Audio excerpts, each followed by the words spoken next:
പോലെ തന്നെ നമ്മൾ ചായയും കറികളും ചോറുമൊക്കെ പെട്ടെന്ന് ഉണ്ടാക്കണ്ടേ. അപ്പോൾ പുട്ട് റെഡി ആയിട്ടുണ്ട്. കുറച്ച് വഴുതനങ്ങ ഉണ്ടായിരുന്നു, അത് വരട്ടി വെക്കണം. കുറച്ച് മീൻ ഇരിപ്പുണ്ടായിരുന്നു. ഈ മീൻ നിങ്ങൾ എൻ്റെ പേര് പറയും കൂട്ടുകാരെ. പിന്നെ കുറച്ച് അതൊക്കെ ക്ലീൻ ചെയ്ത് ഫ്രൈ ചെയ്തു. വഴുതനങ്ങ മെഴുക്ക് വരട്ടി ഉണ്ടാക്കി.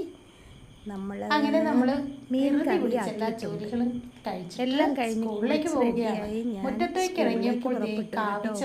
ഇന്ന് പ്രൈവറ്റ് ബസ് സമരമായതിനാൽ എനിക്കിന്ന് ബസ് കിട്ടിയില്ല. ഓട്ടോയിലാണ് കുറച്ചധിക ദൂരം പോയത്. ഇന്ന് നമ്മൾ സ്കൂളിലേക്കുള്ള വഴിയായതിനാൽ തന്നെ സ്കൂളിലെത്തി കഴിഞ്ഞ് പതിവ് പോലെ തന്നെ രാവിലത്തെ പീരീഡ് തൊട്ട് ക്ലാസ് തുടങ്ങി. നമ്മൾ ഇന്നും ഒരു ഫ്ലവറാണ് ഉണ്ടാക്കിയത്.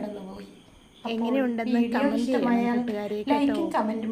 അപ്പോൾ എല്ലാ കൂട്ടുകാർക്കും വീണ്ടും ഒരു നല്ല വീഡിയോയുമായി വരാൻ കൂട്ടുകാരെ.